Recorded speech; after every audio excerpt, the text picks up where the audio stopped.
This is the original esport racing game. This is iRacing.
This season marks a new beginning.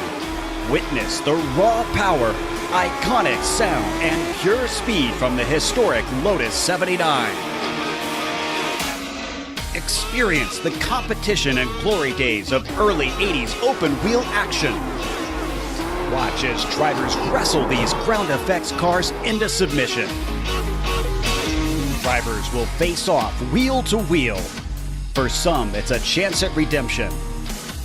For others, an opportunity to make a statement. All sharing the same goal, to be crowned champion. Who will be victorious tonight?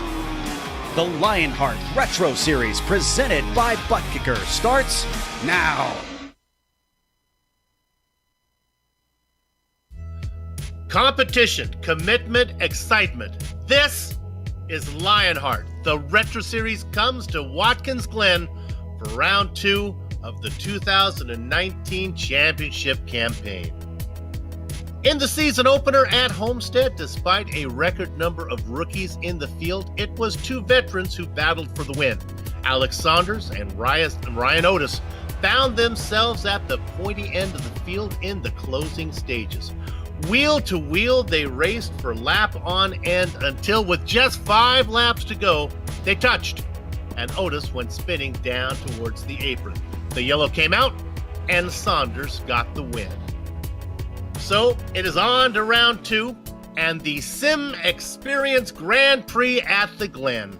And you can see all the simulated Lotus 79 retro racing action from green flag to victory donuts live as it happens here on the Global SimRacing Channel via the iRacing eSport Network. Hello everyone and welcome to the Sim Experience Countdown to Green.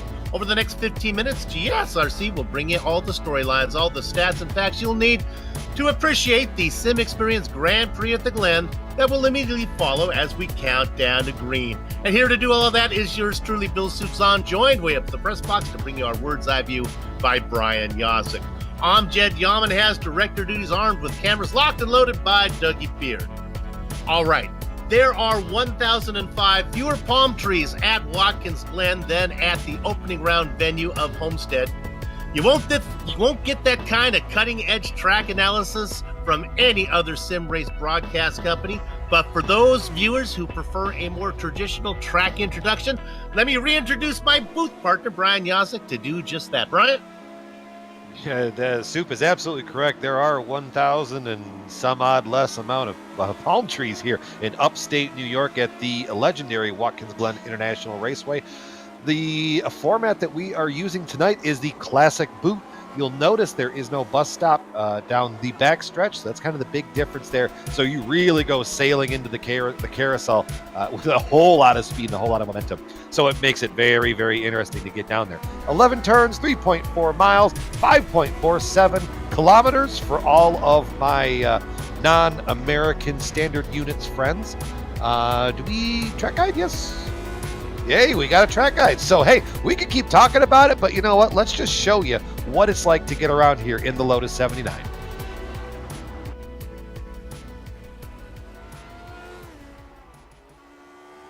All right, we've got Amjad Yaman in the GSRC Lotus 79, so let's do a lap around Watkins Glen.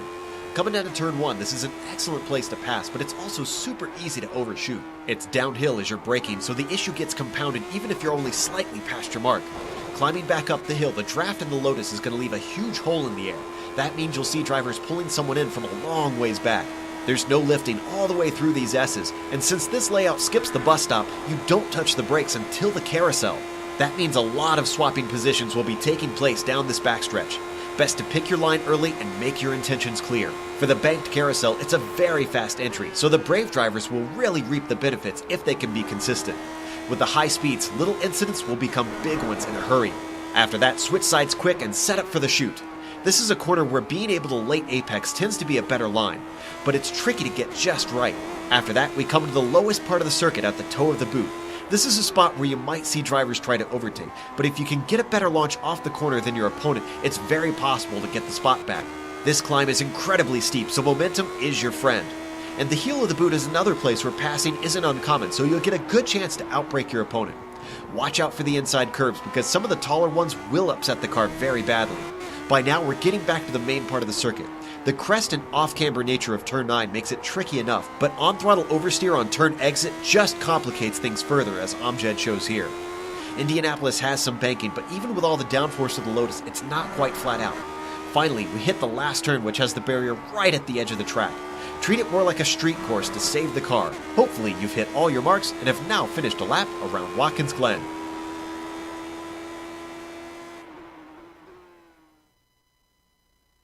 A lap around Watkins Glen. The Countdown to Green is brought to you by Sim Experience, the makers of the AccuForce Pro V2 Complete, the premier professional racing simulation steering system. The key to the AccuForce Pro's incredible realism is the groundbreaking direct drive motor control system, providing a driving experience that, when combined with today's best race simulators, is as close as you can get to driving the real thing. For more information on the entire Sim Experience ecosystem, including the SimVibe software, the 3DOF Stage Series Motion, and GS-5 G-Force Seat, visit www.simexperience.com. Use promo code SIMXLION to get 5% off your SimVibe software. Now, I'm going to give you 100% of the race of the standings here. Now, remember, there's only one race in the book, so this pretty much mirrors the results of the very first round. You can see Saunders up in front, Lewis down there in second, and Zaldo Sage Karam in fourth. You pretty much get the idea. This will fill out a little bit more as the season goes along. We get an idea, and remember, there are some drop races that'll come into play at the midway point. Let's go ahead and look at the team championship, Brian.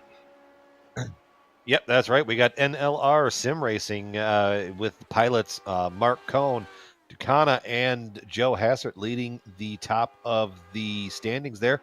And like I said, Soup, this is only one race in, so a lot of these are going to mirror what you see on the other side, but Raven Black, just 7 markers back, Nighthawk Motorsports and Raven Silver. There's a lot of season to go with those drops that's going to kick in and really kind of even things out as we go on. But now we got another little thing here. The Rookie of the Year standings presented by Butt Kicker. As we get the graph. Hey, there we go. So there you see Lewis on top of that. Sage Karam. I know the thought of Sage Karam and rookie in the same sentence doesn't make a whole lot of sense to most of the viewers out there, but he is a rookie in our series here. Ken Hacker there tied for the second spot in the rookie points. Ducana there fourth and Jenkins fifth. And as we go on throughout the year, you're going to see these the rookie standings ebb and flow and change, and until we get all the way down to the end of the year at Auto Club Speedway. That's when all the prizes, that's when all the money, that's when all the fun stuff gets handed out. You know, the surprise was the Sandman not being more of a factor in that race. George is here today. He's on a twisty circuit, so expect him. I expect to see a little bit more of him than maybe we might have saw at the Oval, although the Sandman is always good no matter what he races. Considered to be the premier fixed setup racing league for the Lotus 79 on the iRacing service, the Lionheart Retro Series, as well as the IndyCar Series, honors the memory of the late Dan Weldon. GSRC is always picking up new viewers, so with those guys in mind, let's go ahead and talk about the race details today, Brian. And these series details are brought to you by Minus 273, the premier name in karting gloves. For more information on Minus 273's full line of gloves and apparel, visit minus273.biz. Hey, we got a promo code too, LHRS, for 25% off your orders. Season 3 of the Retro Series, round 2 of 18, with the 2 drops that will be kicking into the factors into the season as we go along. The Lotus 79 with an adjusted fixed setup. Grand total cash and prizes. This is what I was talking about just a minute ago. $7,610. I am wearing my Minus 273 racing gloves today for this broadcast. I tell you right now, I'm going to be really good on the push to talk button. I got great traction down there. All right. We've got all the business out of the way. Let's turn our attention to qualifying right now. And, well, there he is, Sage Karam at the top of the charts. That's not a surprise to anybody who paid attention in the All-Star race that we held at the Charlotte Roval. You know, he and Otis, they set 1-2 up at the front of the gates, and then as soon as they dropped the flag, Sage decided that he wanted to just run away and hide, and no one got anywhere close to him. But here's a pretty sharp road racer you see here. We're on board with Dustin Wardlow, the Sam Maxwell Customs machine, the Candyman, as we like to call him, for Raven Motorsports, going in through the boot right here. Making that nice little gentle left-hander. It's kind of fun, really. And you got to drift it out there, bring it this way. This is probably my favorite turn right here in the whole thing. Just because there's a couple different ways to attack it, and if you get it right, you really set up the next corner very, very nicely to try and get it past up. As we look at that right there, you know, weather always plays a factor in the way that the race plays out. Let's take a quick look and see what it is up here in New York today, in upstate New York. Well, the ambient temperature not so bad there, Brian, at 81, but I don't know, 111. To me, that seems kind of warm. That's a bit warm, and the thing that could be worth paying attention to, yeah, the air temp is 81, track temp is 111. We got a nice steady breeze, south facing, 16 miles an hour. The thing that I'm going to be very, very curious of and probably paying attention to is because of iRacing, really are doing the dynamic skies now on top of the dynamic tracks. I've been seeing and testing for next week's IndyCar race, the track temp will swing very wildly. I mean, I'm talking 30 degrees worth of track temp. So it could be interesting if we get some cloud cover. Pay attention to that track temp. See if it drops down. You see GSRC's own Richie Hearn going through the boot right here. Looking very smooth in the number 70. Got a little bit of Sebring. He was down there at the 12 hours of Sebring. That's why he wasn't here last week. Yeah. That's a good trade-off. That's a valid excuse. I'll buy that for $1. You're looking at a lot of cross-pollination going on. We're looking here at James Paulson. I got to know him. He raced out of, I believe, first we got to meet him in the Championship Motorsports Series. Over there, we did a championship series going on. We got to meet him there, and then he races a few other things. We saw Lionel Callisto races out of the majors, as long as Richie Hearn races out of there too. Yeah, and it really is kind of a melting pot. I mean, we're seeing a lot of names that the viewers at home are probably used to seeing, and a couple faces and a couple names, not really faces, through the virtual helmet, but a lot of names that are familiar. So I mean, you did mention a few of them out there, but then you do have series regulars or names coming back like Alex Saunders, Dustin Wardlow. Obviously George Anzaldo, that goes without saying. Big Joe Hassert. So we're getting this very melting pot-ish sort of vibe here this season. So it's very, very interesting to watch, and it's really going to be a good season as we go on down the road here. Sage Karam still sits at the top of the charts. He is really almost 0.6 of a second faster than Ryan Otis.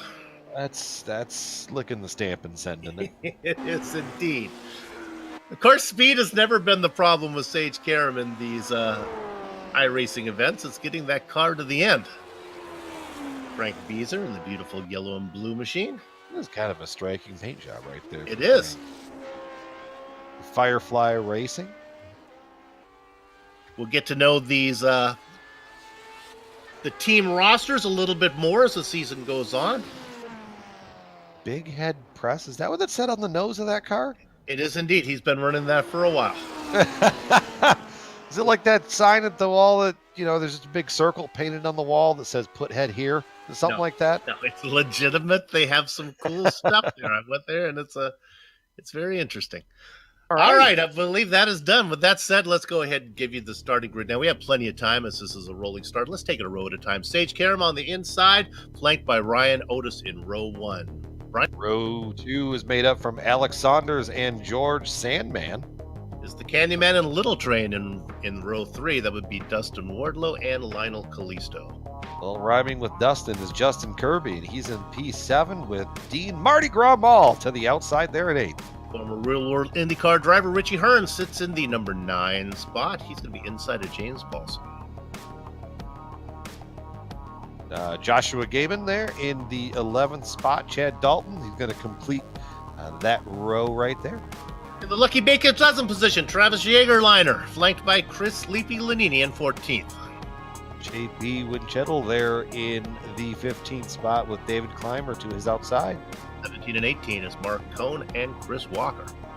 Paul Jenkins making up the inside of row 10 with Frank Beeser, the outside there. We were just talking about him in that striking blue and yellow paint job. Hidden Blackjack, it's Ryan Corns. Taft Baldwin sits in the double duck spot. Another name that should be familiar to GSRC viewers, Taft Baldwin. Eric Mickey, you so fine there in the inside of row 12 with George Anzaldo Series, founder and overall great person there in the 24th spot. Eric Mickey's nickname never gets old for me. Dylan McKenna in 25th, flanked by Eric Block. Finian Ducana there in row 14 to the inside with outside Big Joe Hasser. Then in the 29th position, he put in a qualifying time of 1 minute and 40 seconds, 0.2. That's Robert Bluen. Then the rest of these guys did not put in a time. David Altman, and I guess he's going to be next in line there, sitting 30. Well, it's hard to say. What do we have up there? I'll do these since we're looking at Mike Rigney, Ken Hacker, Cody Eldred, and Adam Young back there in 34 names here today. I've been corrected on Finian's pronunciation. It is Dakota instead of whatever I was saying. Pace car begins to roll. We do have some onboard cameras today. Start with Dustin Wardlow in the Sam Maxwell Customs onboard camera. Precision and craftsmanship, ensuring the highest quality of sim racing wheels and accessories. SamMaxwell.com. The Sandman, George Sandman in the Track Racer onboard camera, designing high-end gaming accessories for over a decade. TrackRacer.com. And we ride on. That's it. Camera provided by nobody. Look at that beautiful New York sky pushing down on the racetrack here today. Okay, they go up through the S's, and then this there. Long, and then the long back straight, Brian. It is truly straight. It's out of 4 all the way to the carousel. There's no inner loop to worry about today. No. I mean, especially in these machines, these guys really coming up through there, and if they get a little bit of a toe on the front side, they can really go screaming into the carousel. And it's kind of a hair-raising moment as a driver, because it's one of those moments that you have to make a conscious decision of where you want to brake and where you want to lift. And unfortunately, the points that are the fastest are about 50 feet further than your brain tells you. Is the carousel a 2 wide possibility? Oh yeah, you could go 3 if you're brave. Definitely 2 wide. I've made some passes to the outside going through the carousel, because the advantage being up there and this camera angle right there didn't really show it off that good. But from the top side, if you could at least stay side by side with the guy that you're chasing, you can kind of pinch him off a little bit, because the best way to come out of that carousel is bring it all the way to the rumble strips on the left. So if you can pinch him back just a little bit, you might get that run, and then it flips around and you get the preferred entry into the first corner of the boot. So it's kind of a gamesmanship going into those sets of corners there. Then they go into the boot. The track looks like a boot. They go over the top. I like to call it the laces. Now they're going through the toe right now. Now through the sole of the boot. Some of these nicknames have yet to catch on, but give it time. I've been around only a few years, so soon these are going to catch on. One name that has caught on in the boot is the heel. And they'll be coming up to this right-hander here in just a minute. It's my least favorite corner on the entire track. Really? For some reason, this corner always throws me for a loop, and I've never understood why, because it's such a simple right-hander. It shouldn't fight me, and it shouldn't infuriate me as much as it does, but by God, it is my one weakness around this track. Tell you, I'll race 8 then. You get me through 9, because this is the one right up here. This left end that's kind of off camber. I can never find the apex here. This one, oh man, I'm this bad at it. Then through 10, and then the final 11, which is the right-hander that puts us on the front straight. It'll take us to the 90. 34 virtual Lotus 90 or 79 machines on screen coming into your living room. Soup, you know the famous words here. They come around. Well, we're gonna give a little trivia to the series here. We're gonna let the chickens fend for themselves right now as they come out of 10. We're gonna try to do a little bit of promotion for the series. Competition, commitment, excitement. This is Lionheart. Round 2 is underway, and it is indeed Sage Carolan leading the way down into the first corner. Oh, he tried to pinch off Otis right there going into the first corner. Otis is going to be right on that rear wing. This is kind of what I was talking about. As you get up through the S's, Otis is going to be in a great spot to get a toe, and then it's going to depend on what Sage takes. If he's going to go right on the defense early, or if he's going to try and just maybe let the pass happen. Nope, Sage is going to take the defensive line, but then just right behind him, you've got Sandman and Saunders. Both making the same move. You have Otis making the move to the outside. Sandman makes the move to the outside as well. Saunders fends off. Saunders now in third. Otis fighting up there in front. Karam back up in front. Otis actually had the lead 3/4 way down that backstretch, but then Sage sent it down to the bottom, and Otis just couldn't hang on the outside. Ryan actually made the move too early, perhaps. Lesson learned early on. Rounding out your top 5, it's Dustin Wardlow. They are clean so far. Absolutely, guys are it's pretty filed out as the start has unfolded. Really, the first battle that I'm seeing, and even that it's really settled out, was between. Oh, it's right behind Lanini, right there. Travis Jagerliner and JP Winchittle, side by side, going into that final corner of the boot. And that battle side by side, they get that sorted out. We are still clean. We talked the front half of your top 10. Back half is going to be Kalisto, Kirby, Mole, Paulson, and Richie Hearn. The field works its way through 11. The first lap was clean. Way to go, boys. I don't even know if anybody so much put a tire off that I could at least find. I didn't see any dirt or anything hanging out. Going into turn 1, there's all sorts of stacking up going back here. It's Winchittle again. And all this is going to do is bring about 3 cars, maybe even 4, right up to his rear wing, coming down the backstretch here. Yeah, as is so often the case, things are hidden up in the back. Let's look at that battle back there for 15th right now. David Clymer had the move. He gets around. Chris Walker was looking for some real estate to try and find.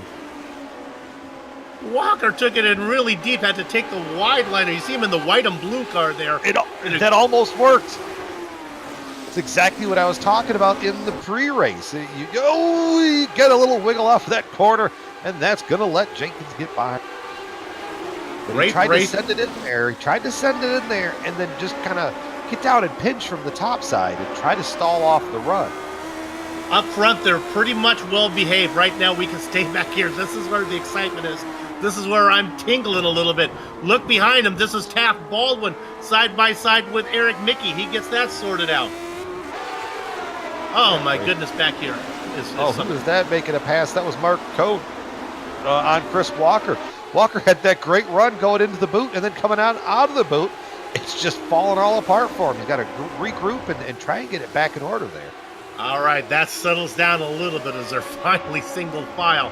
Up in front, Sage Karam has opened up a 1.5 second lead over Ryan Otis.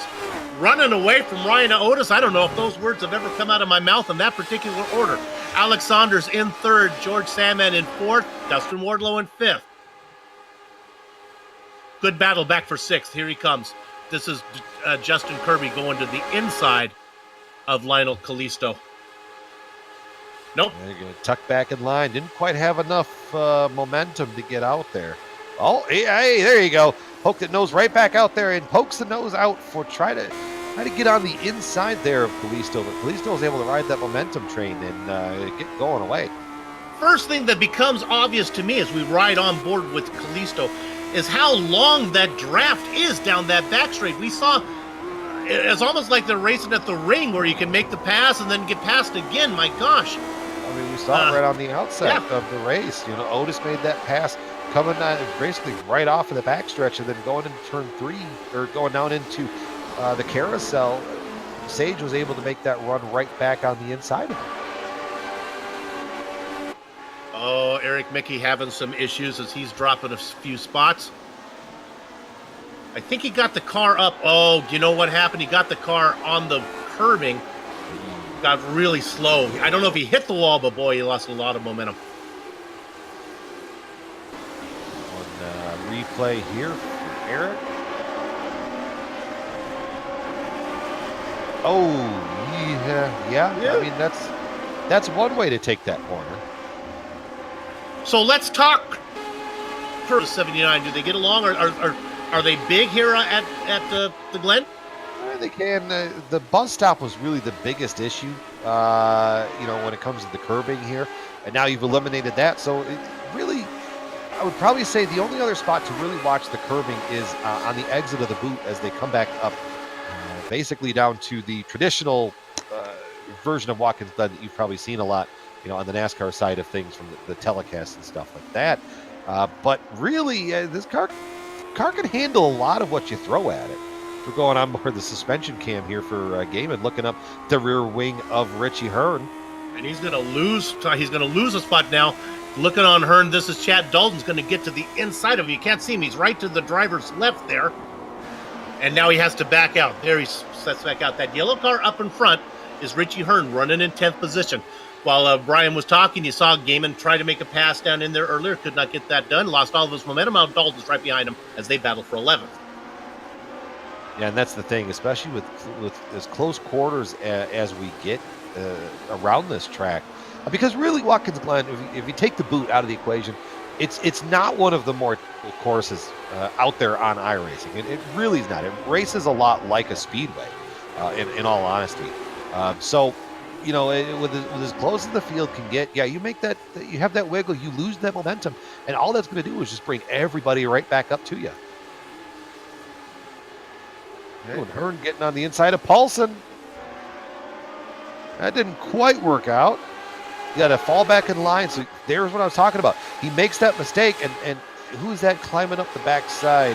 Gaiman. Gaiman. Yeah. So Richie trying to get to the outside, but I guarantee he's going to stall out, and now Gaiman is going to be forced with a decision to have to make.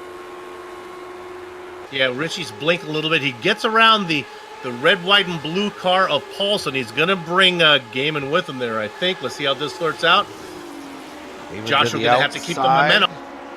Yeah, there you go. Keep that momentum up, because now as it switches back, he's going to be on that preferred position. And I think Paulson just said, "Yeah, you know what? You can take it. It's still early."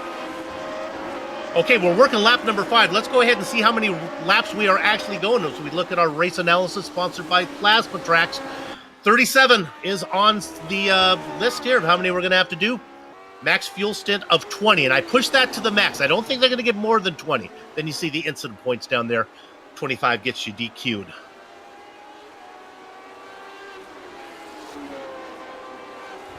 So, one stop only, I guess, is how this is going to play out.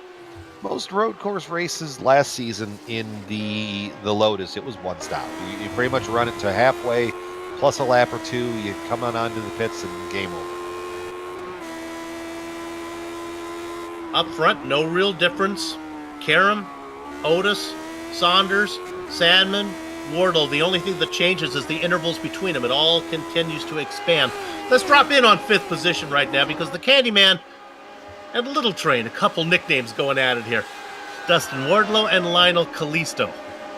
Kalisto is going to get a good draft. I think the problem might be a little bit too far back to get that run going. I mean, I'm probably, as soon as I'm saying that, he's going to prove me wrong, because he's going to try and time it perfectly. Yeah. There you go.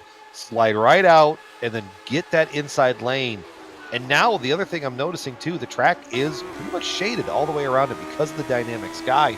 So we talked about the track temp at the start of the race being 111, already down to 107. Oh, and there goes Kalisto out into the wall. He came off the rails.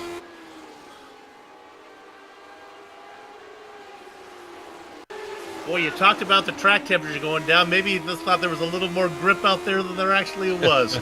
That's possible.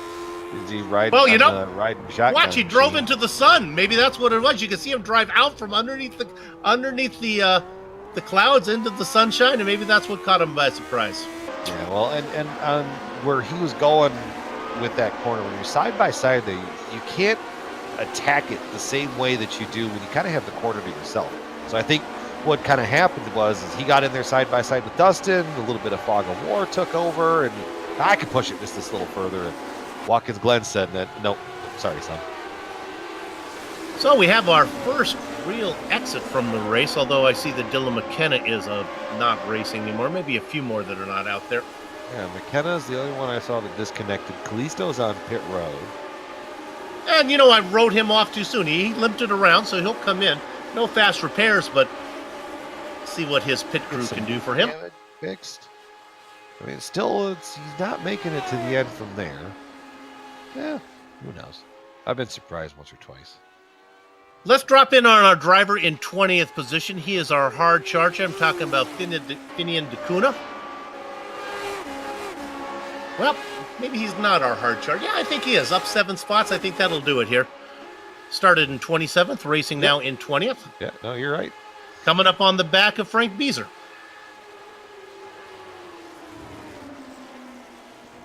You know, it's funny, just to go back a little bit and talk about the pass we saw Kalisto try to make on Wardlow, where it almost felt like he waited and waited, and he didn't want to get that pass done too early down into the carousel.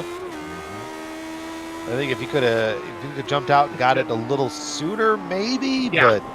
But Eric Mickey also on pit road too, with a extended stop, getting some damage fixed. It looks like. My guess is that's probably when he took his little excursion into the grass and maybe got a piece of the wall there on his left side tires. Nice battle though. Look at that little parade going on in those cars. It's James Paulson leading that. Who else is tucked up in that train there? We've got Paulson and Gaiman back there, Dalton, Clymer, Lamini. That's a pretty good And back in right 14. here. Yeah, Jägerliner. Yeah, that's a good one. And honestly, they're a little more frisky than the guys up front right now. Let's watch David Clymer in 12th. I think he's going to try to climb up a position here as he's working on the back of Chad Dalton. This is kind of that struggle. Here we go. We're looking over the left shoulder. Just trying to time the run right. Going out to the outside. He got it done. Gets it done. Good way to do it. No, didn't have to fight off any charges going into the corner. Now, if you can string a couple together, before that next longer straight, you can kind of pull off and get yourself a little breathing room there from the guy on behind you as he makes a mistake and has a bobble coming off of the corner. Here, he back under fire from Dalton again. Was that the same corner that got Kalisto? Maybe one later. Yeah. Oh, Clymer, the rear end of that Lotus is dancing all over the place, and that's really letting Dalton stay very, very close. I think Clymer had to take a defensive line into that corner because then he gets to back out and try and fend off the advances that Dalton is making. Good racing going on as they fight for 11th. Clymer, Dalton, Lanini back there watching the whole thing. Couple veterans, Lanini and Jägerliner back there in 13th and 14th, just watching on. Plenty of race to go. Give them time. Give them time. They'll hang out by the end of this thing. They'll be here. Oh, Lanini is notorious for just picking his way through the field. Don't need to go there. I'll just report Karam up by 2.7 seconds on Otis. That last time, the Otis was faster by 10. Otis just needs to stay close enough to keep the pressure on Karam. Make him honest. Exactly. You got to stay close enough that he knows that he's not getting away from you. And at the same time, be in a spot to maybe be able to capitalize on a potential mistake or anything like that. Honestly, no real battles in the first 8 positions. I love this camera there. You see him coming at you. Let's check in on 9th. This is Paulson and Gaiman. Gaiman actually has worked his way up through the field here, through those guys. There's only one position, but he's really been in a lot of traffic all race long. Yeah, right behind James Paulson right now. Pennsylvania driver has really been kind of chipping away at it. He started 11th up to 10th. David Clymer 16th to 11th right behind them as well. Another little hard charger fact. Gonna jump you around a little bit. How about going to 23rd real quick? This is Eric Block in a battle with Mike Rigney. Rigney is an exciting driver, a rookie. We saw him do really well in the All-Star race. Battle for 23rd between these two guys. Oh, I'm going to try colors. What I got? Blue and yellow for Block and orange and black for Rigney. Okay. Nope. I got a green car for Eric Block, and then brown and Why do I even try anymore? Yeah. That's all right.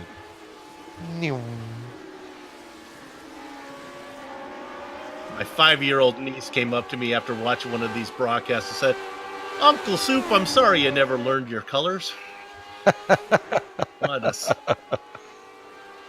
Felt like she was going to teach them to me. Good battle starting to kind of shape up there with Sandman and Saunders. A little bit last couple laps. Sanders or Sandman. I'm combining their names now. Okay. Goodness gracious. The track racer cam looking over the left shoulder of Sandman. He is chipping coming away just a little bit. Yeah, George is coming back in fourth position. That interval, 0.8 of a second. So mark that down on your clipboards. But it'll be interesting to figure out if it's whether Sanders is coming or Saunders is slowing down. Now, boy, he's about 4 seconds behind Lotus right now.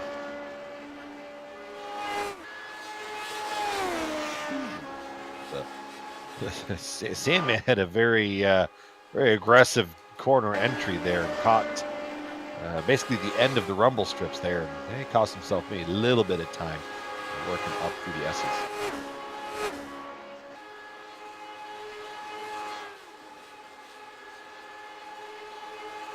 There's battle back there, or is there a battle? Oh, it's Kalisto, the wounded vehicle.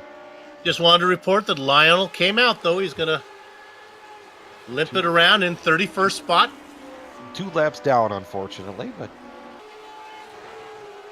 Well, he has a lot of respect for this racetrack, and that Watkins Glen might just come out and slap a few of these drivers. He's able to vulture a few spots before this is over. Hey, you got to get that going. Well, he's not just racing for himself. The team championship is a big factor here, and any points you can score are points for your team. Looking at Lanini in this battle.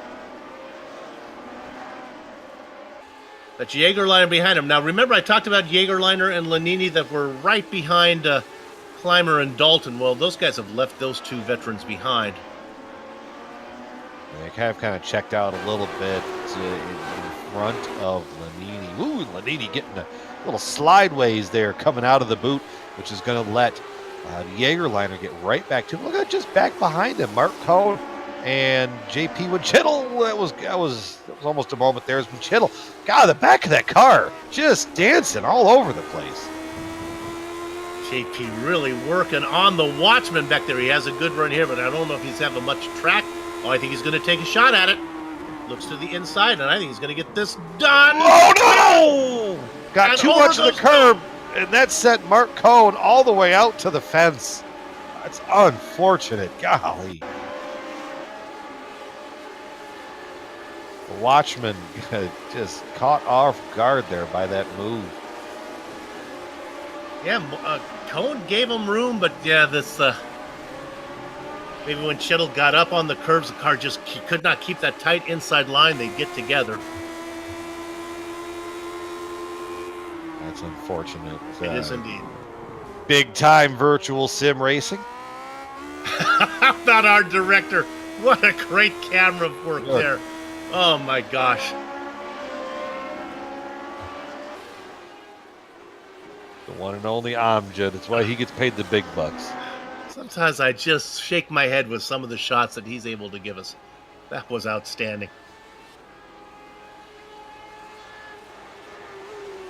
Well, we have our first big incident there.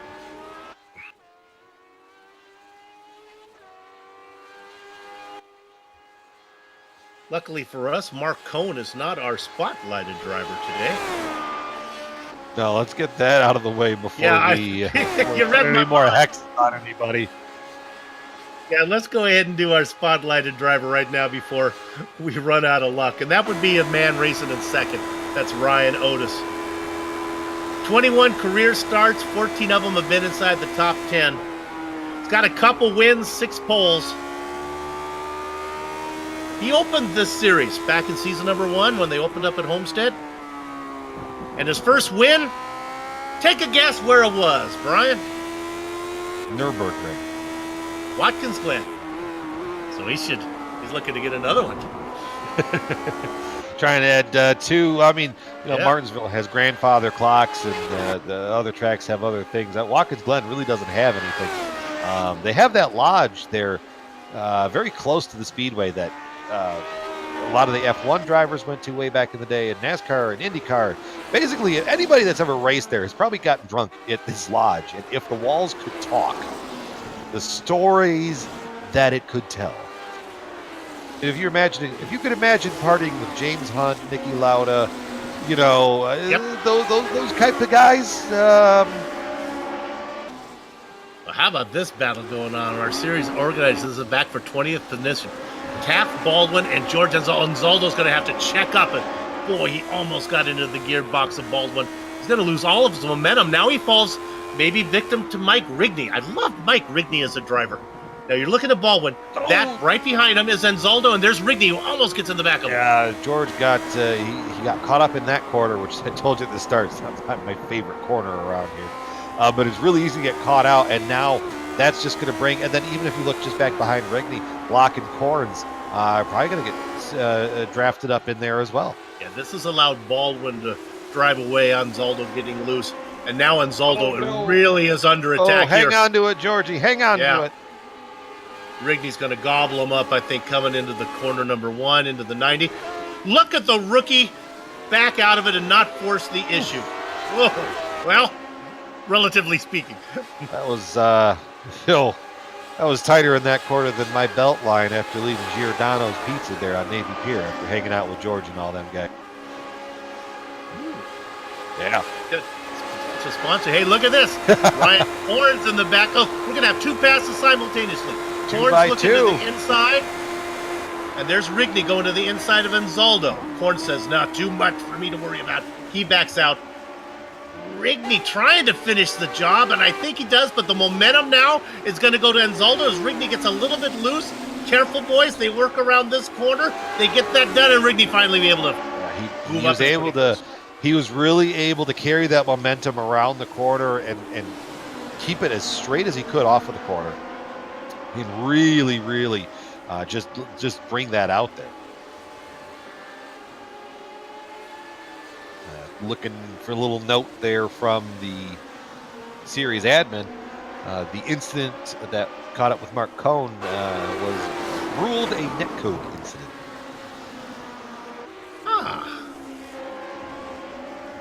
I guess maybe we didn't see.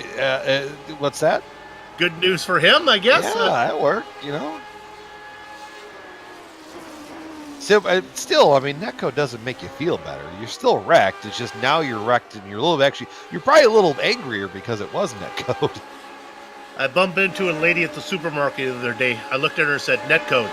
What? What are you talking about?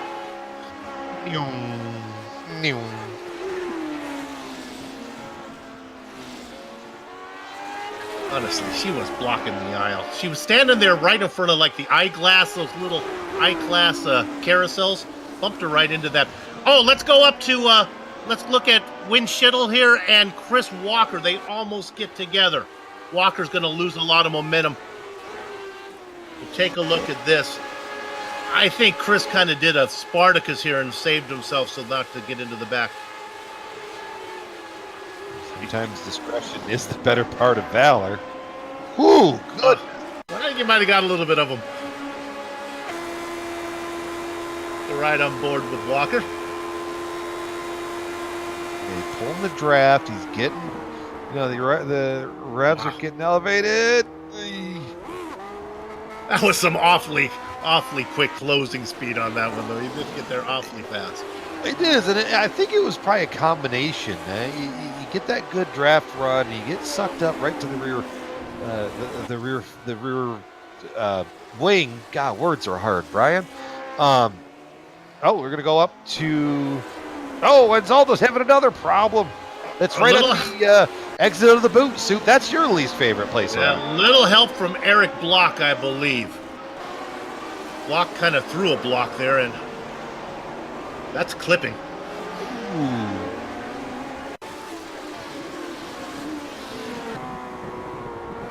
Right on board with Eric.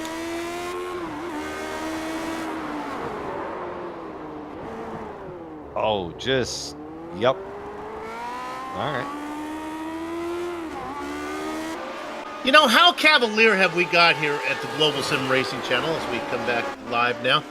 We have a real-world IndyCar driver in this race, and we've given him, what, probably 20 seconds of screen time, if that. Sage Karam out in front. Ladies and gentlemen, if you're unfamiliar with the sport of motorsports, why are you watching us, first of all? But this young man is going to be racing in the Indy 500, the real life and death, actual Indianapolis 500 in May. There he is racing with us. Ryan Bold Racing? Yep. Is that what I remember seeing? Yeah. I believe so.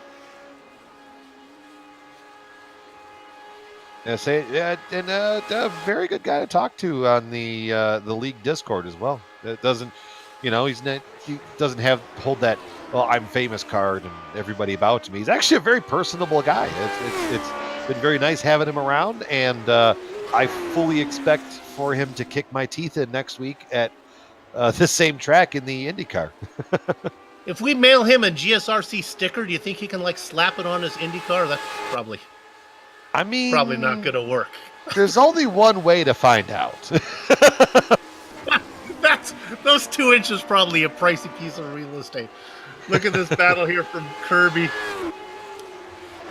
Our best battle up front. Kirby and Richie Hearn and Dean Mole. Mardi Gras put it in the wall last time we saw him. Love that paint scheme. See him back. Yeah, the fun story about that. He pulled, I was talking to him about the paint scheme after I dubbed him the nickname of Mardi Gras Mall.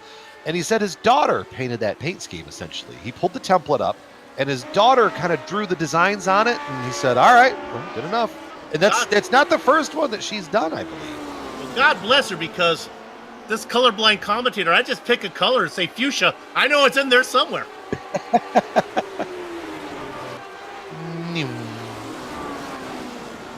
Mall racing in 8th. Richie Hearn in 7th. Justin Kirby in 6th. 20 laps to go. 18 in the books. We're in the window now. How about that? Yeah, I mean, the windows. That's the outer edge of the window, but David Clymer's going to try and figure that out for us.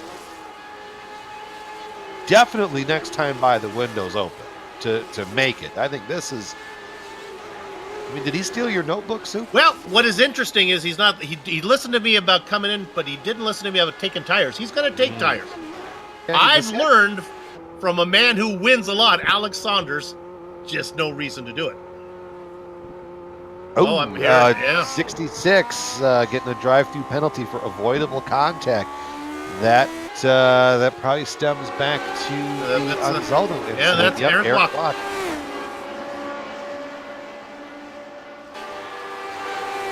Yeah, and I don't know what's worse, Soup, but last year I drove most of all but 3 races really of the season.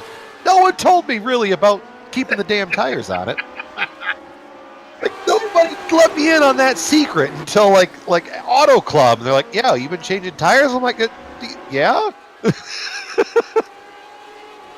So if you ever wondered why I never did good, it's because of that. Well, Adam Young, and look at this. Hearn is in this battle here. A lot of pit stops happening. Dustin Wardlow, Justin Kirby. Side by side into one, though, between Richie Hearn and Mardi Gras Mall. Oh, Dean gets a good run from the outside.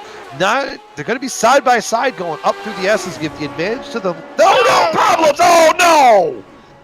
Richie just got out of line and I think that's where it all went wrong. This is on an oval. This is the part that we would say, put it out. That one hurt. I winced in the chair. I winced just a little bit. Because he caught the edge of that apron and it was just Wiggle City from there. Right on board. I know Dean. Richie feels bad about that when he's racing hard and he made a mistake.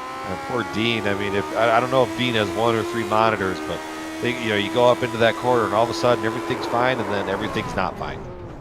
I'll say this.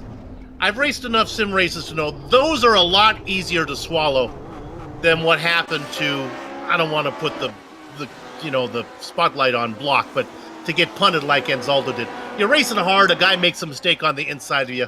Yeah. It happens. It does. That's big time virtual auto racing right there. Sage Karam on pit road, as well as Ryan Otis, Alex Saunders, George Sandman.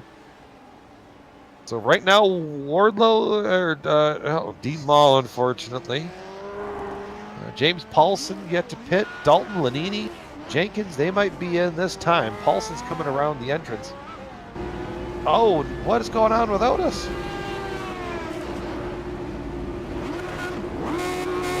Seeing here who's going to be out for. Did Otis miss his stall? Yep. Now look at this. Look who's coming out first. Saunders got the advantage. What happened to Otis on pit road? Oh, he missed his stall entirely. Otis misses his stall. Oh, yeah. That's exactly what happened. Or, no, what I think what it wasn't a miss. I guarantee you he was too far forward and then had to get it backed up, and then he was too far left, too far right. I'll bet you a shiny nickel that's what happened. Going to take a look at a little parallel parking job here from Otis as he comes in.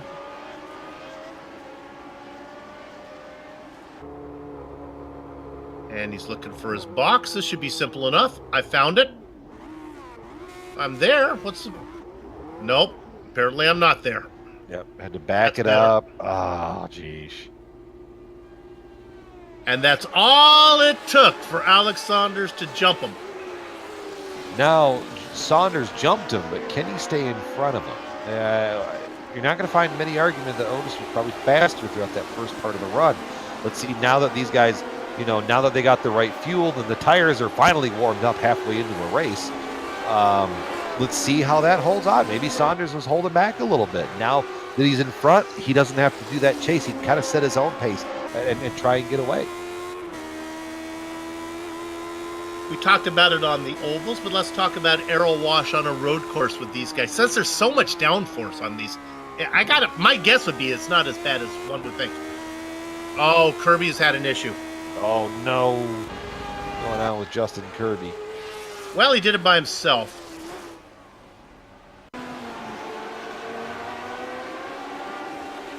Oh, coming out of the boot.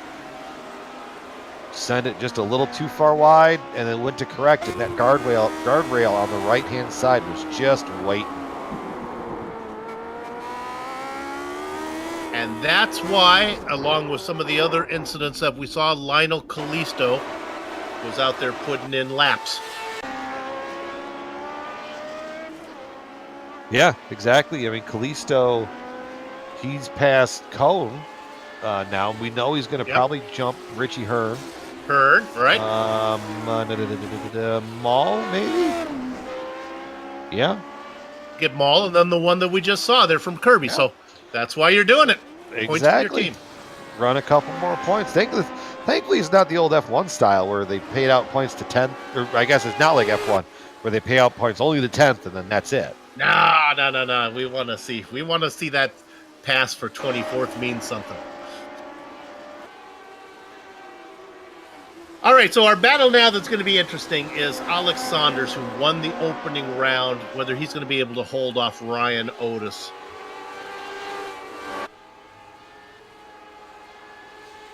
And lap time-wise, he's running more than capable of doing it. Yeah. But you never know. Don't count Otis out just yet. The rest of the guys all came out pretty much in the order they went in. Sandman is in 4th. The Candyman, Dustin Wardlow, in 5th. That's where he's been racing the entire event.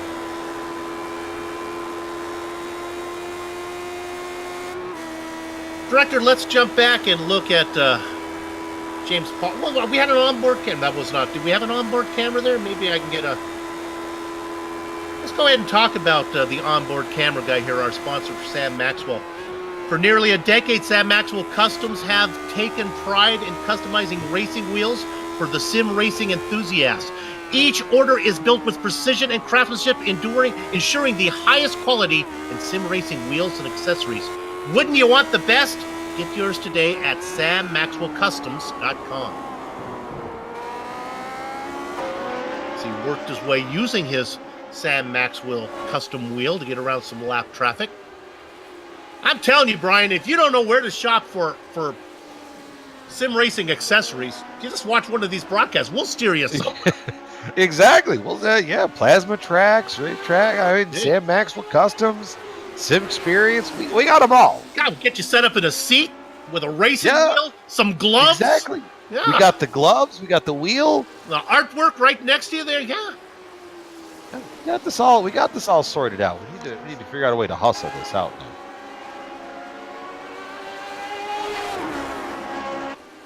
I'm thinking about ordering some plasma tracks when I commentate, so I'll have like a track map right hanging on the wall, so I can just look up at my artwork. Look at this battle going on. This is Takuna. Good idea.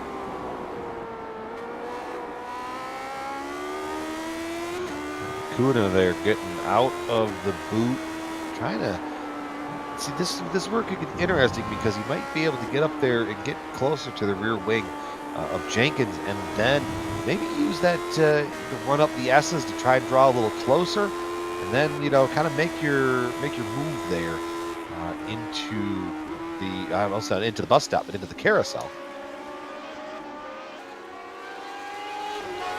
Jenkins is up 7 spots. Very impressive. Until you talk about Finian Takuna, who's up 14. Whew. That's a pretty good run for Finian. He's either a very good racer or a really bad qualifier. Bright little column A, little column B sort of thing. Guy needs food.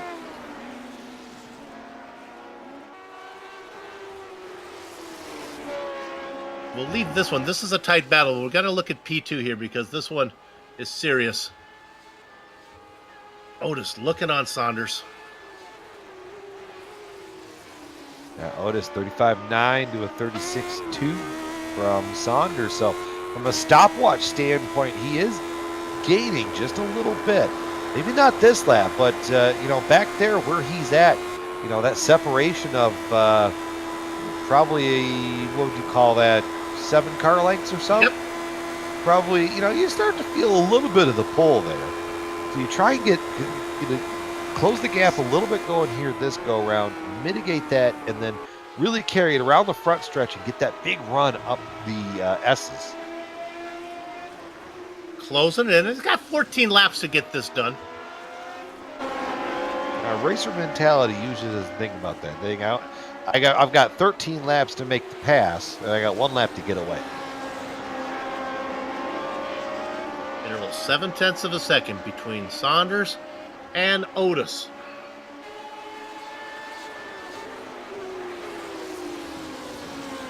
Sage Karam, if it wasn't for his real-world racing obligations, I would think he'd probably be the favorite to win the championship. Not sure how much of these races he'll actually get to race with us. There are some drop races.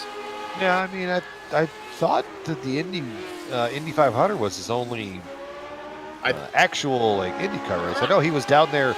He was in St. Petersburg, for the actual IndyCar race. So I don't know. Maybe the travel plans will keep him away a little bit, but yeah, he got 2 drops to play I with. expect after that IndyCar performance, he's going to get some. Phone's going to ring a little bit because I'm going to be pulling for him. Yeah, I mean, how often do you get to say that you talk to an IndyCar driver? Look at this going on. He's coming. Called it. You get that run down the front stretch and up the S's, and here we go. Going into the carousel, Otis got the draft, going to pull out just a little bit, maybe decide, get it, and then sends it into the corner. Woo, Saunders from the outside sends it in just a little deeper, riding that momentum, coming off of the corner, down into the next one, and he's got Otis kind of right where he wants him, just kind of hanging back there. But here comes Otis again off of that corner. I'm surprised to see Saunders not take a defensive line. He just kept it out there and then's got some good momentum, as if he was happy to keep the momentum around the outside of the carousel. This is fun. Let's watch these 2 guys battle it out. Well, I think if you had that momentum going, the draft, it would kind of balance out because the draft is going to catch you back up probably halfway down the back stretch or down the straightaway there.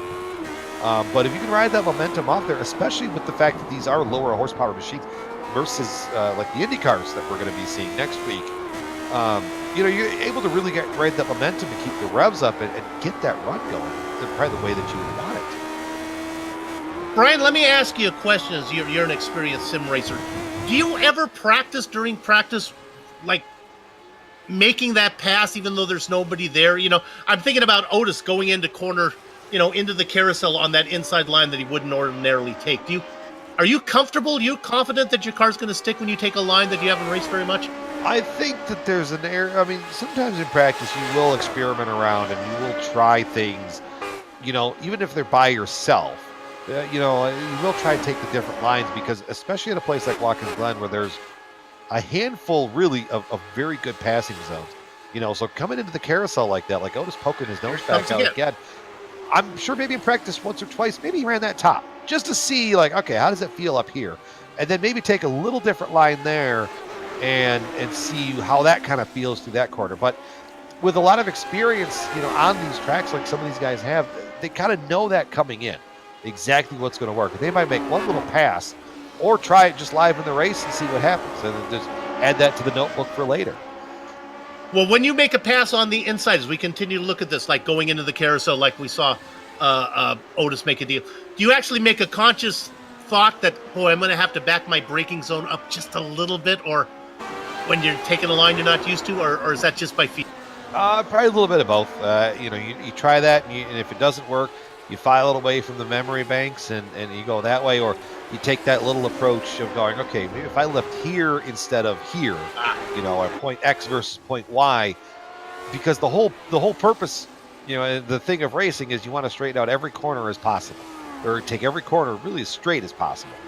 So you figure out the different ways that you need to go to maneuver around to keep those apexes right and keep that right foot planted, just like Otis did coming off of turn one. See, that's the argument I make as a back marker when people are asking me to get off the racing line. I go, the last thing you want is me off the racing line. You want me on the line I've been practicing on. Figure a way to get around me. It's going to work out better for both of us. Here he comes again. Exactly. Now, you're the pro. You get around me, Mr. Leader. Poking it out again. Nope. Saunders sending it in a little deeper again from the outside. Going to be dealing with a slower vehicle there, Cody Eldred. Is Eldred, what's he going to do? Is he going to... he's just going to get right out of the way going, I want none of this. Eldred in one of those kilt-colored cars, I'm going to call them. It's a really good paint scheme. I'm not sure what team is racing that. Oh, it's a... NLR? Or no, it's not NLR. Yeah. Uh-oh. Finian is in. Drive-through penalty for Finian for avoidable cut. Our director has Plays found coming. it. Well, the bent-up front wing would definitely tell a story. I imagine that probably didn't happen from hitting a deer. Let's see.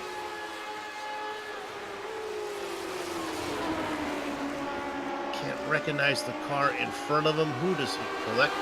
Oh, it's Jenkins, okay. Oh, that'll do it. Oh, yep. Oh, well, that was a big time. That was a big boot.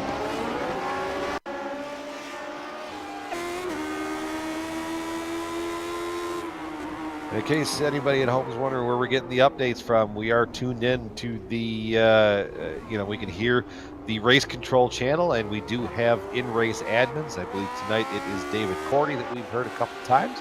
So that's where we're getting these updates from drive-through penalties and everything like that. Back to the battle for second, though. Otis got a better run, but just once again, it fizzles out on the entry to the corner. Saunders takes that very high, wide, handsome line. I'm trying my best not to use my line because I don't want to burn them out. People just complain and it's, Soup doing it again. But if he doesn't make this pass pretty soon, I'm going to the traditional line about making a pass. I'm doing it now. We got new viewers. Let's burn it here. I apologize to long-time watch. Otis right now, what he's trying to do is milk the rooster. The hard part starts after you catch it. He has caught Saunders, but he just doesn't know what to do with him. It's like the dog chasing the car. It is very much like that. Except different ends of the barnyard, I think. Well, they're coming up on another lapped car. This is George Anzaldo racing in 20th. There are 15 cars on the lead lap. with Taft Baldwin, the last car on the lap. Oh, this is a great camera angle. As we're looking over that shoulder of Otis, you can see the little bubble mirror staring back. You can see the intensity in the virtual eyes there. George, pick a spot, buddy. Where are you going to go?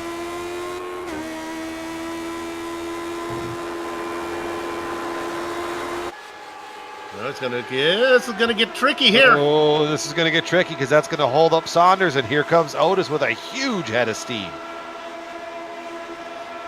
Putting the toothpaste in the jar. 3 wide, going through the middle. Saunders is no doubt going to send that in from the top lane, just like he's been using that top lane to his advantage. He loves the top line, no doubt about it. There's a lot of banking there to really catch the car. So, I mean, it's kind of a, I'm not going to say low risk, but, I mean, it's not like you're trying to do that at this corner. There's a little less banking, so that top is not as rewarding. I think that explains why he's not taking that defensive line. He doesn't want to be pinned to the inside. He likes the run on the top side. This is some fun racing. Next battle would probably be for P6. Paulson. 3 cars right there. Paulson, Dalton, and Gaiman.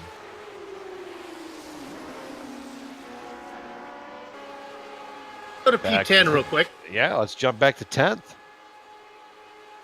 Here's these veterans. This is Lanini and Jägerleiter. Still racing in the same order we've been watching them at. Actually, Lanini got around the Jägerleiter. He did that lap. Yeah, he did indeed. Yeah. My timing and scoring technically shows Lanini in 11th and Jägerleiter in 12th or 10th, but on track tells me a different story. So they haven't gotten around to the front stretch there and caught up on the timing and scoring. If you remember right, they were right behind this battle we're looking at right now. This is Paulson and Dalton and Gaiman. They fell off the pace a little bit. This battle for 6 is very good. We can watch this. I'll give you a yell if Otis makes a move on Saunders, but right now it's just more of the same. Yeah, Paulson kind of able to stretch that out just a little bit through the back half of the circuit. Give himself a little bit of breathing room over Dalton and Gaiman as well.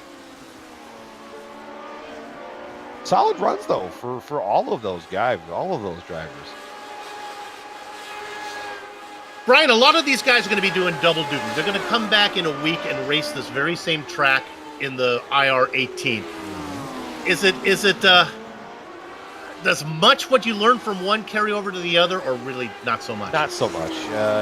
You know, the Lotus has some downforce, but it's lighter on power, or at least through the acceleration side of things. You know, like on their own, the Lotus 79 going down the backstretch, you know, before the bus stop caps out at right about 160, something like that, 165 maybe with a draft. And in the IndyCar, you're almost hitting a $180 before the bus stop. Yeah. So just as that term of speed difference. But I mean, really, when it breaks down, the flow of the track is the same. So if there's areas that you've struggled with, you know, maybe getting around there and maybe learning a different way, like, oh, well, I tried this, you know, this worked for me in the Lotus. Let's see if it works in the IndyCar. At least, you know, the corner flow and how the track flows. That's kind of the stuff that really adds up. Let's go up to second position real quick. Otis with a bit of a run. He's closing in, but once again, Ryan is going to wait. He got a little bit of momentum as he worked around Finian DeCuna. Saunders got held up just a little bit. I think we should stay on this a bit because they're coming up on what is a good battle, first of all, for 17th. From Winchettle in a battle with Rigney. And they'll be there pretty soon. Yeah, that's going to be the fun part, is trying to navigate through all of that. You know, and you're holding on to second place. Sage Karam, for all you Sage Karam fans out there, he is about 12 inch. Oh no! Prior to the inside wall, who was that? That was whoever Winchettle was battling with. Was that just unrelated? Oh no, it was Rigney, but it was Winchettle who put it in the wall. We're looking at this P5-6 battle here. We'll come back and look at that in a minute. Paulson and Dalton going through the carousel.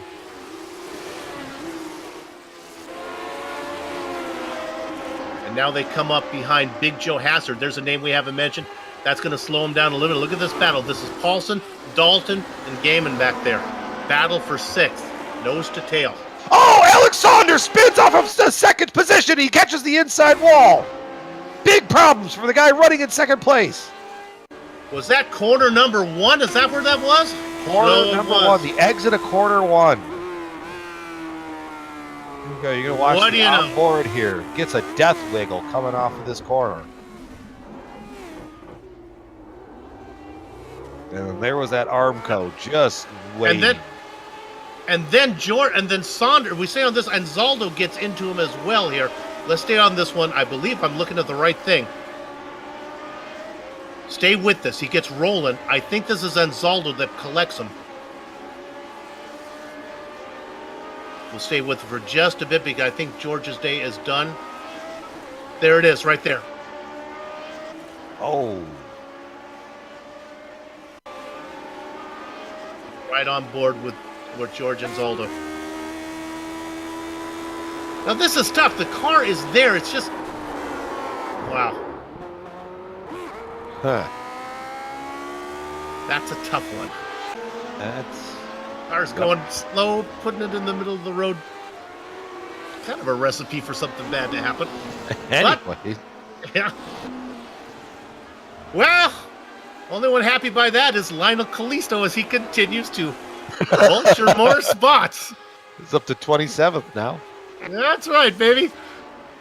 Yeah, He'll be able to... Otis was happy on that one.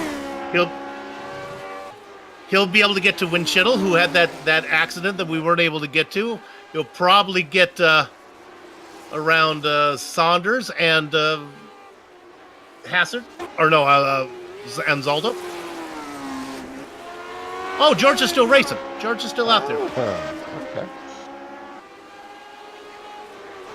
Saunders and Winchittle both have disconnected. All right, we're going to look at this little incident with Winchittle here. He was in this battle with Gaiman and Dalton. I believe, if I have the right, could be wrong on that. And this is his own doing.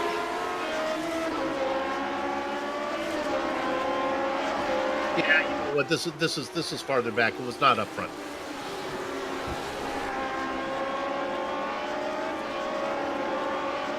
He was in a battle with Mike Rigney, and he lost it. So Rigney was able to pick up that spot. Coming up right here. JP saying, "Come on, guys, you don't really need to work this hard to find this replay. We got you, buddy." Nobody escapes the wrath of Amjad Yaman. Brian, all this going on behind a guy who they need to check his luggage for stolen towels because he has checked out Sage Karam 18 seconds up on Ryan Otis. Yep, just putting him down or picking him up and laying him down lap after lap. I mean, just running. It almost feels like he's going purple or getting very close to it every single lap. Just blistering lap times. Really, really quiet runs from the guys in 3rd and 4th. George Sandman. Looking at him, just staying out of trouble. He's looking to put a lap on Finian DeCuna here right now. He's racing for that final podium spot. We'll stay with it until he gets that done. And about 3 seconds behind him, Finian, he's coming soon, is Dustin Wardlow, the Candyman. A nice quiet run in 4th.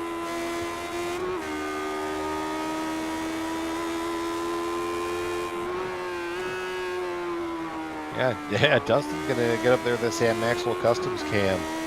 Just a very quiet night, very Dustin-esque night. Just very quietly, just going about his business.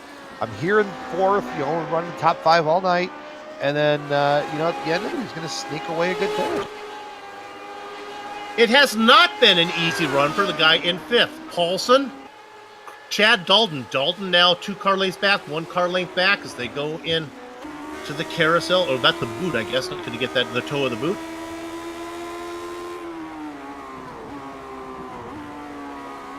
Good battle right there for the last spot in the top 5. Hey, we're going through the chute. Now they're into the toe. Here we go, Soup. Let's stay on this one a little bit to see if Chad doesn't make an attack, if not into one, then into the carousel.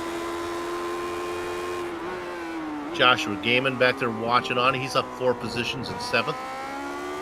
And this is pretty much the closest battle that I can find on track.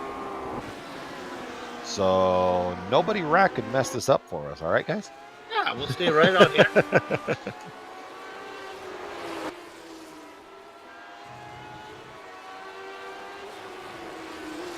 Dalton up 6 spots. Paulson up 5. That's all good. You know, positive on the lap or on the position tracker. You know, it's a simple philosophy. If you finish higher than you qualify, you're usually doing something right. Now they go through the S's. Through 4, I would want Dalton to be a little closer if he's going to make an attack down into 5. He's got a good run, though. Oh, look at that. Try to get down to the inside and try and break the draft. And Dalton's not having anything of it. He's going to go to the top side. Yeah, now this is interesting. Paulson obviously did not get the memo from Saunders about just staying on the outside and taking it around wide. He actually took that defensive line in there, which is what you would expect. That's the traditional thought process, yes. 2 to go. Smooth sailing, however, for Sage Karam out front. Another fast lap, 35-38. Goodness gracious.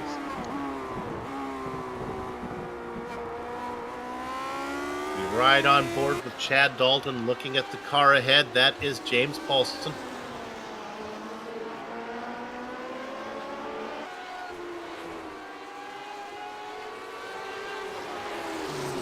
Through 10, and now the right-hander, that is 11. That'll put you up on the main straight. Let's see if Dalton wants to do anything down into 1. I don't think so. He just needs to be close enough where he can make a legitimate attack.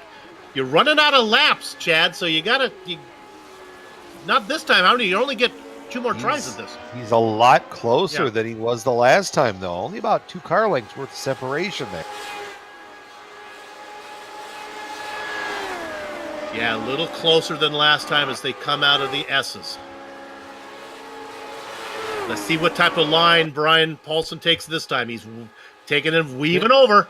He's trying to weave over and try and break the draft and try and take the defensive line, but Dalton's not having any of it again. Here he is from the top side. Dalton around on the outside. You boys keep it together. Paulson just keeps it straight. Little bit of wiggle. Oh, my goodness, that was good. All right. Remember this guy? He is Sage Karam. Right now, he's negotiating those around Chris Walker.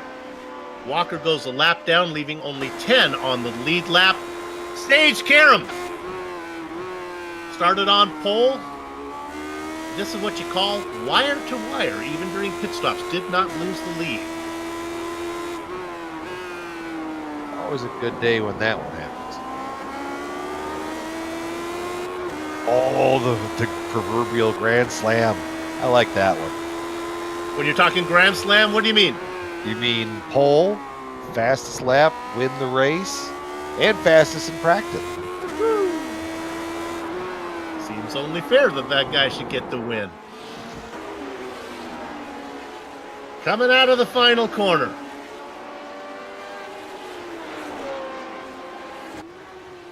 Heading across the line, let's give round number 2 to Sage Karam.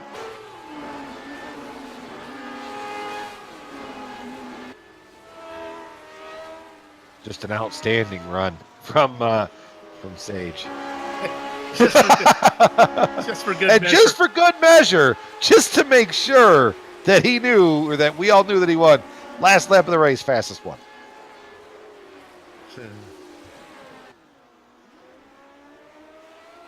We're going to look for these guys. These are battling. They are a lap down. Then we'll tune back in on this battle for 5th place as they come around.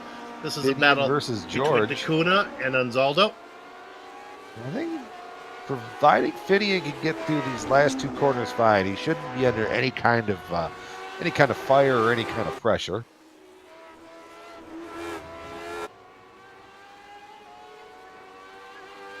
And there you have it. Let's jump back into Chad Dalton after he was able to get around James Paulson. Just has 2 more corners to go, and he's going to pick up a top 5. Not a bad way to keep the season going. Final corner, final cars finishing up their lead lap finish. Chad Dalton, Paulson gets 6.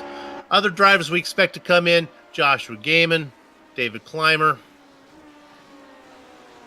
Jagerliner, Travis Jagerliner, and Lanini. Is that thing sorted out? Yeah, Jagerliner is ahead. He comes home in 9th. Lanini, the last car on the lead lap. All right, the racing is over here at the Glen, but our broadcast is far from done. We'll take a short break, but then we'll come back to run down the entire finishing order, talk to some of the drivers before we put a lock in the gate. Don't go far. You're watching GSRC on IESN.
The Sim Pit is an entertainment channel dedicated to the world of simulated motorsports. The Sim Pit is a leader in providing the sim racing community with news, reviews, interviews, DIY pieces, and instructional videos to make sim racing a better experience for all.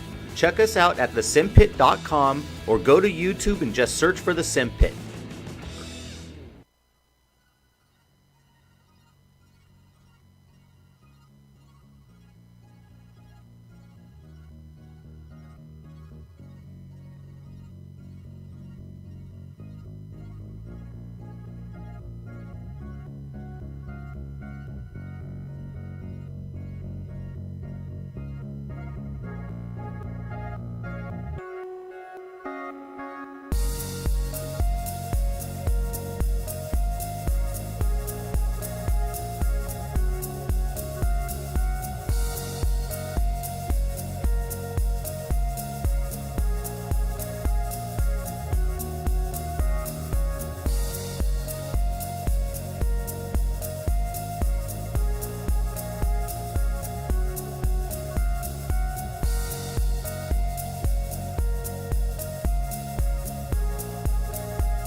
Welcome back to the Sam Maxwell Custom Miami 2. That's not the right plug. We are the, let me give you the actual name of the right one here. We are the, let's try this one more time. Take 2. Welcome back to the Sim Experience Grand Prix from Watkins Glen. That's very important. But one thing that is always the same is that we are at the Plasma Tracks Victory Lane show. Now, if you're looking like me for something for the guy who has everything, I've got it for you. Plasma-Tracks.com not only produces the original racetrack wall art, motorsports trophies, home decor, and motorsports fabrications are also available. Words cannot do justice to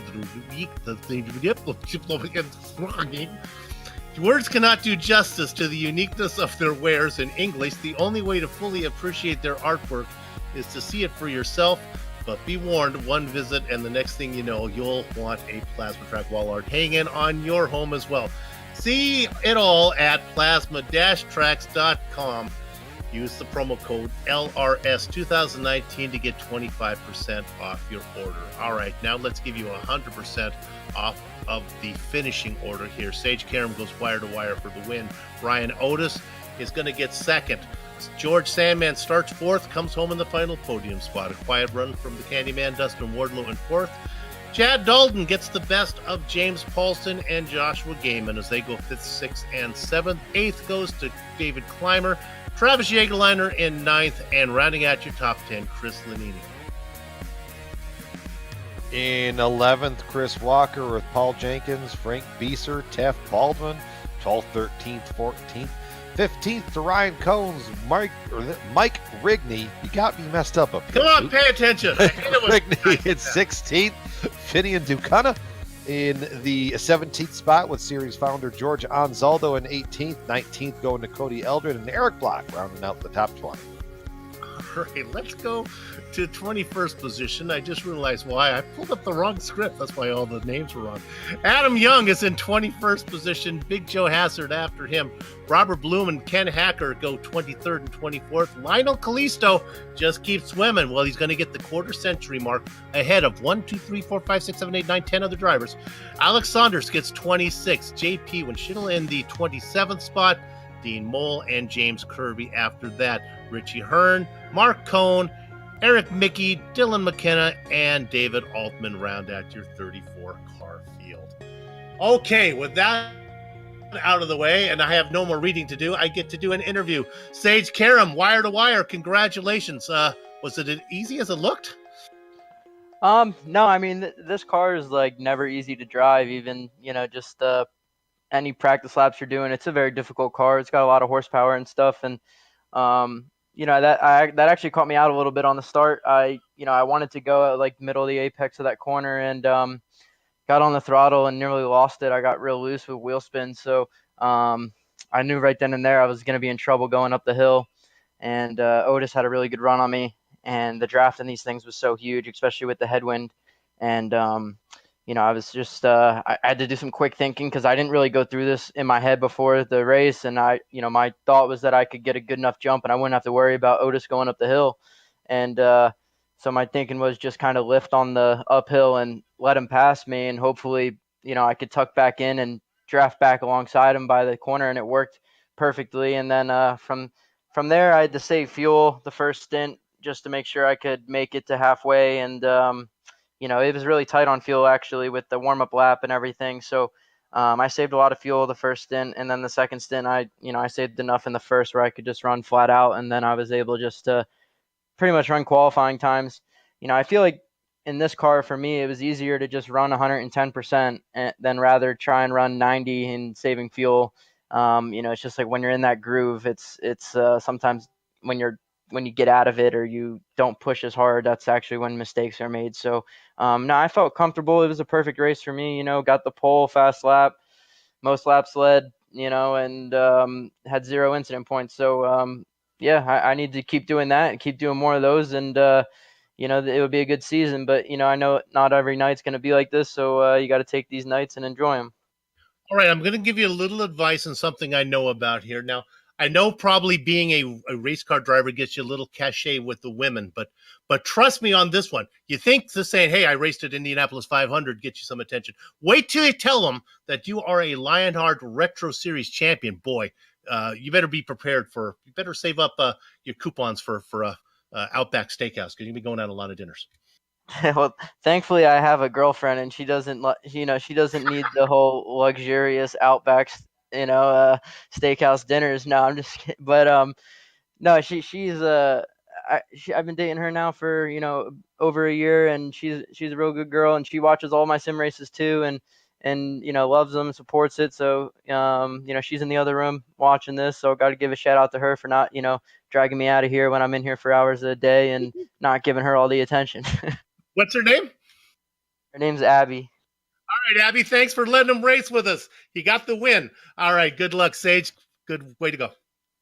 Yep, thanks. I just got to thank you guys. First medical equipment, sim experience, butt kicker, SMC, Kawanda. Everybody who's a part of it. Just big thanks to everybody. You got it. Thanks a lot, Sage Karam. Your race winner today. Brian, Abby's listening to me. I got to make sure I treat her boyfriend well. So good job, Sage. Yeah, I mean, maybe not talking about the IndyCar drivers. Be good with. I mean, Oh boy. we let you go on that one. There you go, Soup. All right, hi Ryan. How are you doing? Pretty good. How are you guys? Not doing too bad. Hey, you got a great run off at the start. We were listening to Sage in his interview. You got a little bobbled up on the start, and then that big run up through the S's. You had the lead at the start of the backstretch, and then lost it into the carousel. Obviously, that didn't go to plan.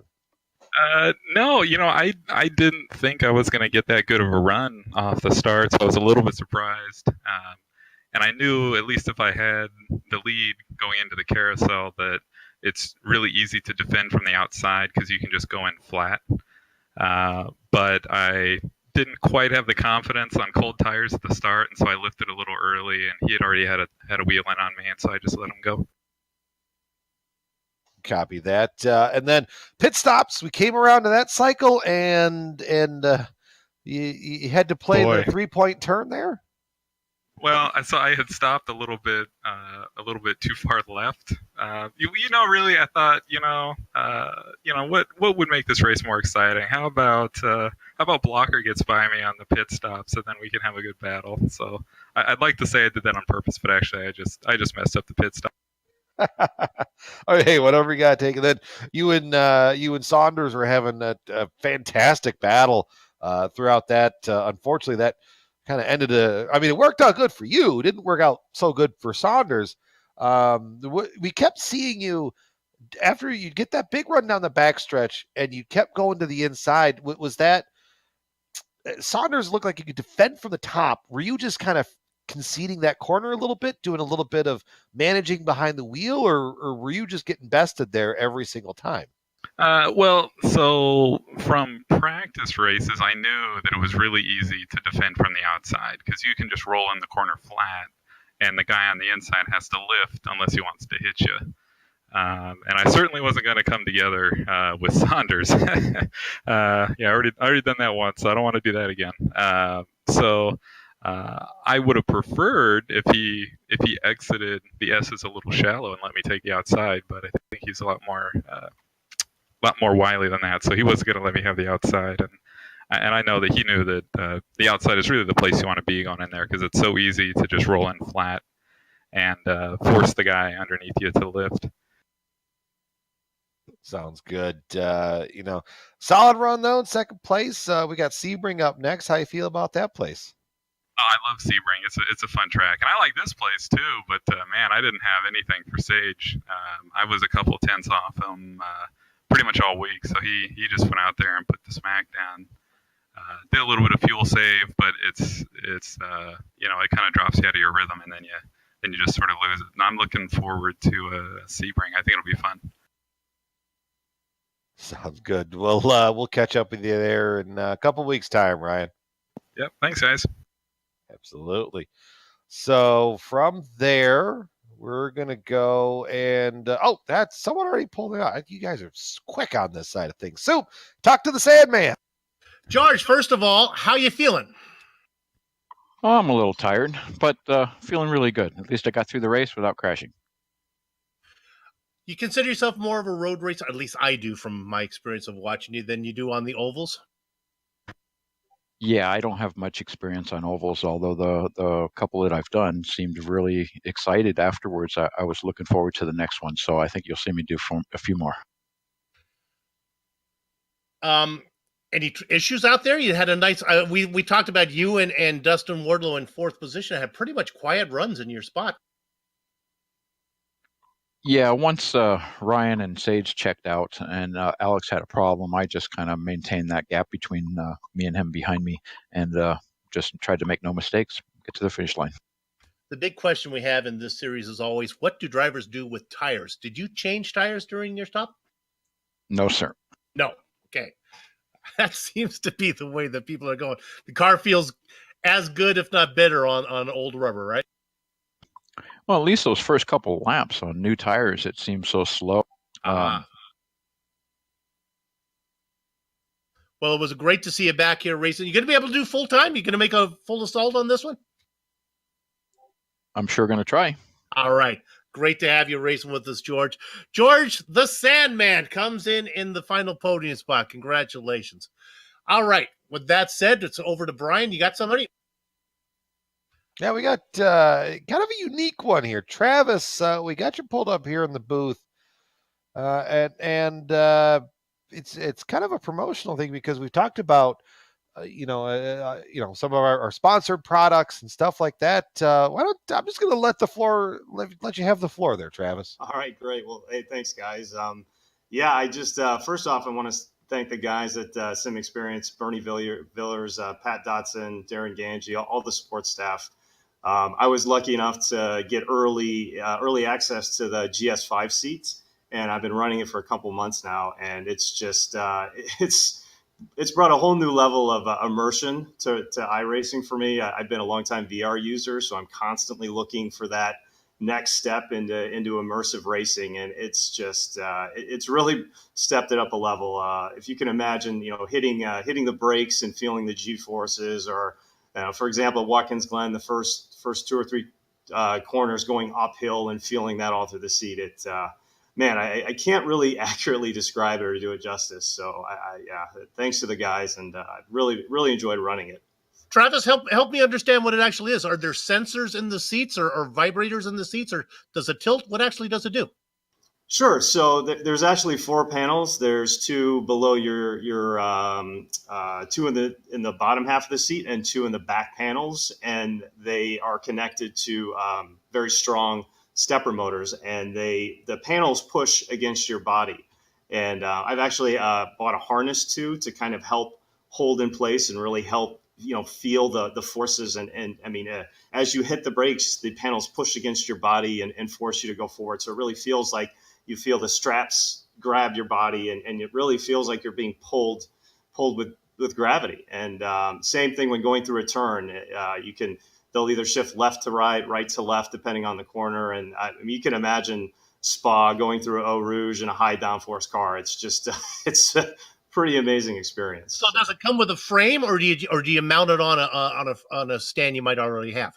No, it looks just like a normal seat. It's actually the base of the seat is it's a Kirko seat that you would throw in any racing race. So it fits pretty much anywhere. I have a P1 chassis, and I was able to bolt it right on. There's really not much additional hardware that's sticking out. You can kind of see the back panels where the motors are, but there's a nice carbon fiber overlay, and I mean, it looks really nice. You wouldn't be able to tell it's any different by looking at it. Well, I'm whetting my appetite. So thanks for letting us know about that. Is that offered to the winners? Good question. I'm not sure. I think the AccuForce wheel is actually the prize for But hey, you're welcome to come on over and try it anytime. So just let me know when you guys want to come over. So. All right. Well, they can certainly check it out at the website there where they go for that. Correct? Yes, that's correct. Yes, Sim Experience. The guys there are all great to work with. They'll hook you up. So. Fantastic. Hey, before I let you, I stole Brian's interview. Sorry, Brian. You had a nice little battle going on with Lanini for most of the race. Oh man, that was one of the best races. I mean, just the most enjoyable races. I've always enjoyed racing with Chris. He's a very fair racer, but man, we were going back and forth. I really wanted that top 10, and I didn't. He was faster than me. He was gaining on me, but it was an intense couple laps. So really enjoyed it. That was a fun one. All right, always fun to watch a race. Congratulations on getting to the end. We'll see you down the road. Thanks a lot, guys. Take care. Talk about getting to the end. We are at the end right now. Let's go ahead and thank some of our other sponsors. How about Butt Kicker? They produce a product that adds instant immersion to any game, unlike a subwoofer that moves actual air and loses accuracy and force. Butt Kicker products they move actual mass, producing haptic immersion that's powerful and accurate. Butt Kicker's products add that missing car-to-driver connection, bringing more realism and immersion to your sessions. See all the family of products at The Butt Kicker. You got to use the article, thebuttkicker.com. Use the promotion code LION25 to get 25% off your order. My goodness, I got another one. It's the Sim Experience. We just talked about it. The makers of the AccuForce Pro V2 Complete, the premier professional racing simulation steering system. And that's going to be the prize for these drivers coming up. The key to the AccuForce Pro's incredible realism is the groundbreaking direct drive motor control system, providing a driving experience that, when combined with today's best racing simulators, is as close as you can get to driving the real thing. For more information on the entire Sim Experience ecosystem, including the SimVibe software, 3DOF Stage Series Motion, and GS-5 G4 Seat, which we just talked about, visit simexperience.com. I'm done. Now we give it to Brian. And any of the other sponsors that you see on screen right now, First Medical Equipment, Butt Kicker, Plasma Tracks, Clipping That Apex, Sim Pit. I mean, all of the people that help, move the motion and get the gears spinning this season. LionheartRacingSeries.com. Click on 2019 sponsors. Get to the bottom, and you can see the company logos, and you can see exactly what each product will get to you. You're looking at some of the equipment and software that we use to string cyberspace into your place. The original music that lets your ears alert your eyes. You're watching a GSRC production. Well, that's courtesy of June Lalonde. See the screen to have to contact her. And now it's Brian. the Retro Series. We come back in a couple weeks here. We got a little bit of a break. April 18th for the Plasma Tracks Grand Prix of Sebring. That's going to be a great race. Next broadcast on IESN is the West End Mazda Australian Online Supercar Championship from Moran Park. That's going to be SimSpeed's coverage is Friday, March 22nd at 6:45 a.m. Eastern. Sliding across your screen now are just some of the upcoming broadcasts, so check them out and mark them down on your calendar. If you'd like more information about GSRC, Global SimRacing Channel.com. We're also on Twitter at GSR Channel, Facebook at Global SimRacing Channel, and Instagram as GSRC_Graham. And if you haven't done so yet, go on over to our YouTube page and become a subscriber. Finally, on behalf of the man whose voice you just heard, that would be Brian Yasek, and Amjad Jaman, our director, Dougie Beard for his cameras. I'd like to thank all of you for watching as we saw Sage Karen pick up his first win of the season here at the Glen in the Sim Experience Grand Prix at the Glen. With that said, we're off to have fun storming the castle. So until next time, race clean, race hard, and we'll see you on the track.